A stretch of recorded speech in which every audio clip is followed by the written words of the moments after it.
Hey friends, welcome to Tori Talks TV. I'm Tori. And I'm Dr. S. On this episode, we'll be reviewing Perry Mason, episode 2, called Chapter 2. What an extremely graphic episode this was. It really was. I thought the baby in last episode was really disturbing, but I thought that was probably the most disturbing thing we would see, but then this episode happened. Yes. Yes, very gory, but yes, all right. Mm-hmm. Yes, so we start off with those flashbacks of him in the war, and then it's kind of sprinkled throughout the show, which kind of tells us why he is the way he is, right? Yes, so I was thinking, was it very graphic? But I feel like I probably looked away a lot because I don't like to watch battle scenes, but I did my best. Yeah, he did a good job of making it look like what I imagine war would look like. Well, you were smart to look away, let me tell you. But yeah, we get to see why he was dishonorably discharged, because he was that, military officer. And can you believe, the mercy killing that he did? Yeah. So, the question is, in those graphic scenes where they're showing people's legs blown off and everything like that, did he do the right thing? I mean, put him out of their misery. Exactly. I had that exact same question because his soldier, I think he called out captain, so he was a captain. Oh, right. He's holding his leg that's dangling off its and other ones are holding their innards, so they're not going to make it. Right. It's inevitable. They're gonna die, and they're want mercy, they don't want to be in pain. And I don't know, I kind of feel I'm kind of okay with that. I know. Can you imagine though, how he feels? I mean, even that one that was kind of please, and it was is it please kill him or is it please spare me? I think he wanted to die. And he's forgive me, and then shoots him. I mean, just what that does to you. And is that what dishonorably discharged him? Because they mentioned the blue ticket thing, and they said it's reserved for, quote, Negroes and queers. And then he said the thing about being Welsh and only queer once. So then I was thinking, what's the story? Because was he discharged for the mercy killings? They did call him the butcher. So now it gets even more complicated. It is, because it doesn't say anything about, shooting your men to put them out of their misery. So yes, exactly. I don't know. I think there's more to that we're going to find out. Definitely. I hope so. Oh my gosh, when he was on the hunt for the thread that was in the baby's eyelid and all that thread that he has to go to, and then they just kind of dropped that storyline. It went away for a while. Yes. I was okay, that thread though has been haunting me. That thread has been haunting me. So what the heck? What were they doing with the thread? We have to ask this question. Well, this makes me think, because throughout this episode, it's implied that the baby was never supposed to be killed. Right. It was a kidnapping gone wrong. Yes. So I think that it had to be, right? It had to be. Intentionally, they just wanted money. Exactly. So I think that maybe they sewed the eyes open to make the baby look like he was still alive, but it's that's dumb, because obviously he's not, know. I was thinking maybe the person who accidentally killed the baby was going crazy, freaking out and in denial, and was you're okay, I'll fix you. Oh. A nervous person. Sounds psychotic. It sounds like you have to be psychotic to do something. I feel I'm not going to be able to sleep until I know what the heck you guys did to this baby. I know. It's terrible. But it obviously, wasn't meant for the baby to die. Right. Oh, that's so sad. All right, we should probably move on to something else, because that's just a little too heavy. I thought there were two actors that just stole the whole episode. One of them was the lady who plays Sister Alice, who's Tatiana Maslany, and then the other one is the man who plays Officer Drake, who's Chris Chalk. But let's talk about Sister Alice first. Okay. Ladies first. Yeah. So I really didn't expect her to be an actual true believer. I thought she was trying to capitalize, maybe it would go that way, her character, but no, she's a real believer. She's really into it. And is she though? I'm kind of torn still, because at the end of that whole blessed be the judges and the police officers who get the devil, her mom, that's her mom, right, looks at her what was that? So then I'm trying to think what was that? What was that? Okay. That's a great question, because I almost felt like she was directing that toward Mrs. Dodson, because do you remember she meets with the Dodsons after that sermon, or the service, and she meets with them, and do you remember when she looks in Emily's eyes and she kind of like looks like beguiled, like she looks a little like something's off? Yes, like she read something, she felt something, right? Like I'm sensing clairvoyancy here. Yes. Okay, so then I'm almost like, did she see that she did it, or had something to do with it? And so when she's saying this like sermon and, blessed be the hangman and all that stuff. Yes. Is she kind of like trying to break her? And they did like take her while her child was being taken to to be buried. Like that was kind of cruel. Yes. So there's something very interesting about Sister Alice, and also that look that she exchanges with Perry Mason after the funeral. This whole show is all about the looks, because everyone's like exchanging looks with everyone else, and I don't know what those looks mean, but totally they mean something. They're so enigmatic. I just don't know. But they just say so much. They really do. And I'm wondering if it's like because she's like zeroed in on him, and she's maybe like knows about, I mean, if she's clairvoyant and we're going that way, then so she maybe knows that he knows. I don't know. It's really confusing, but she definitely knows something. Yeah. And then I'm thinking about how he found those love letters. Yes. To Emily's lover. And then I'm like, does she think that maybe he wrongfully accused her? So that's kind of what I was going, was like, I know what you did.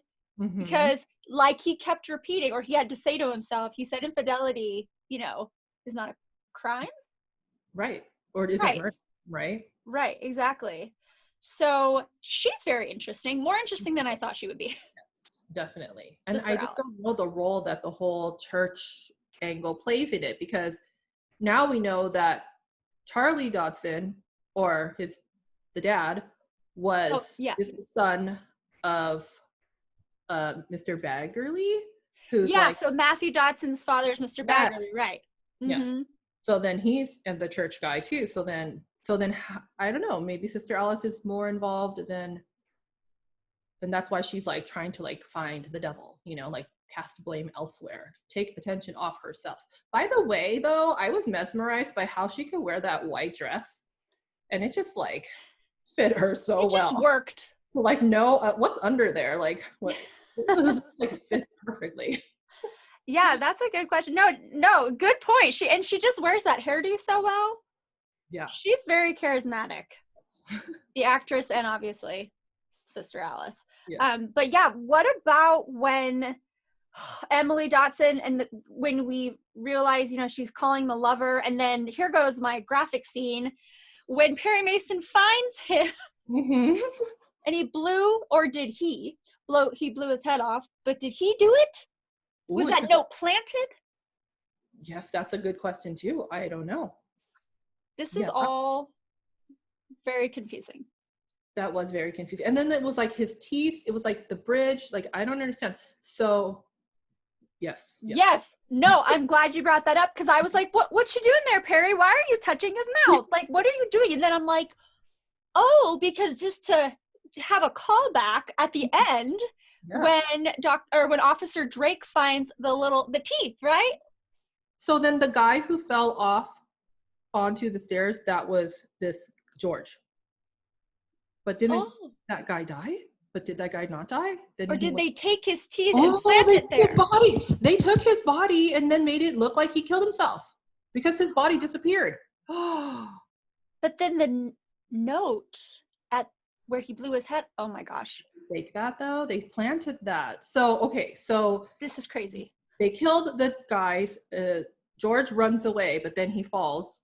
But then they make it look like George killed himself. And that's why did they put his other bridge? Because he probably has like spare bridges at home, right? I thought the bridge came from the lover. George is the lover. Oh, George is the lover. Yeah. I see what you're saying. So we're thinking that George kidnapped the baby to get money, and then it went totally foul. And then the guy, I don't know who he's paid by, comes and kills all the people, the three guys. Yes. Yes, and George kind of almost gets away but doesn't get away, but then they like plant all that evidence to make it. Oh, there's just so much. Yes. Oh, I know. There's so much going on. Like exploding. I know. So there's that to figure out. We have the thread to figure out. We have Sister Alice's intentions to figure out. There's a lot already. And it's only episode 2, mind you. All right. So can we talk about the other like episode stealer, Officer Drake? So it's interesting to see his role in all of this, but you know what really stuck out was after he investigated the crime scene, you know, he saw the blood splatters going up the ladder, and then when he brings it to the detective, he and the other man, then that's when he's like, I'm trying to get their names. I want to make sure. Oh, Detective Ennis is the one guy. And he's trying to be like, oh, really? Were they going up? Weren't they going down? It's like they were trying to make him change his report and in they their were favor. Like a total like power thing against him, because they were basically saying like there are no Negro cop or colored cops, I think is the word that they use. They're basically threatening him and saying that like no one's going to believe your story against our story. And I feel like he kind of got pressured to like change his story because he knew. It was just kind of like a, Which is interesting. Dirty. Yeah. And then, I mean, I think he's obviously going to play a key role in this whole thing, but we got a lot of moving parts here, and he seems like a crucial one. But even that scene that he had where he had to talk that man who wanted to kill his wife, and he talks him down, and then he's like, he arrests him. He's like, don't you ever point a gun at an officer. I don't know. So he's just, I like him. I think that actor's really, really good, and I like that character. I like that we're just beginning to see, like, we get a context for him too, like the neighborhood that he works in, and then we get to see a little bit of his home life, his wife, she's pregnant, like there's a lot at stake. Yeah, for sure. You know, I'm glad that they're highlighting other characters, you know, besides Perry Mason, which is obviously the show is called Perry Mason, but I like this. And it's like they're all going to come together. And at this point, I really do feel like everyone has a part in it, kind of. Yes. Everybody's guilty. Yes, exactly. We got to see Della, and she is very supportive of Emily, but then it really did bother me when that phone kept ringing, and then he's like, well, don't I pay you to answer the phone? And I'm just like, she's so much better than just answering phones. Why is she so close to Emily though? Like, like why are they like so spending all that time together? She goes with her to pick out the casket, and then she brings her a blanket at the end. Yeah. Is there something in the blanket? Oh. I don't know. Yeah, I don't know. I just didn't understand why they were so close. I mean, she works for EB, and he's investigating the whole thing. Yeah. But that's like very close. That's tight. I feel like she's like keeping tabs on her. Oh, maybe that could be true. Yeah, I want to just make a mention of. Do you remember the song at the end when it's the man on the street and everybody's listening to him singing? Yes. And then Perry Mason walks up and he's just mesmerized by it. I have to give a shout out to this person because it's a gospel song, and if you've watched any of our other videos, you'll know I'm a sucker for gospel, and it's a song called Lift Him Up That's All by Washington Phillips, but it was sung by Tunde Adebimpe. I'm sorry if I said that wrong, but he's of the band TV on the Radio, which is a rock band. I know, so it's really cool. I love that just tied everything together. It's kind of like soulful and cryptic, and it just like, I just like those little details that you throw into the episodes, because it almost like makes me feel like that song is how Perry Mason feels. Like that's his inner monologue. Yeah. He's definitely very troubled. He has like a lot of inner turmoil, and that's probably like has a lot to do with why he's like all about seeking out truth. Yeah. And you know what else, and I could be wrong, but what stuck out was like he was so mad about Emily being unfaithful to her husband, so much so that he kind of overlooked the possibility that maybe she just was being unfaithful. And then I'm like, does he have something like against people being unfaithful? I mean, obviously everybody does, but he took it really hard. Well, maybe that's going to start to explain what happened with his wife and his son. Eddie, right? So yeah, these little details you pick up on. I hope they go somewhere, and I didn't just pick up on it for no reason, but if it does, I love that. I think it has to. Yeah, he was mad about finding those letters. I wonder if they were planted there. Right? Lots of seeds planted right now, guys. Our first episode, second episode, they've planted a lot of seeds. I wonder if the next episode is going to be like they're starting to sprout, or are there more? Like, are we going to meet more people? I don't even know yet, but I'm hoping the seeds start sprouting. I think so too. My little brain can't handle all of it.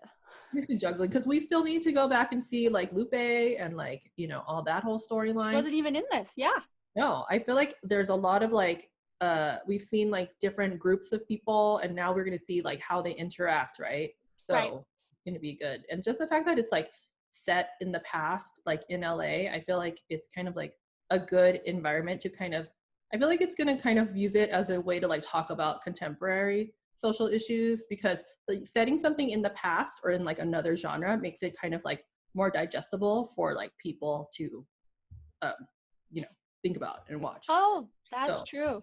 So like if there's like racial tension or you know, stuff about like how you said Della, you know, he's like, answer the phone, and like that really bothered you, like setting those kinds of questions in the past make it like not so controversial for us to talk about. The misogyny. Yeah. Exactly. Yeah, so far, wow, this show is off to a graphic start. But exciting. Yeah. Exciting. I mean, you can't get bored watching this. Something's always happening. Yes. All right, that's all I have for episode 2. Same. You're good too? Okay, thank you so much for watching. Please like, comment, and subscribe, and we'll see you next time when we review episode 3 of Perry Mason. Bye-bye. Bye.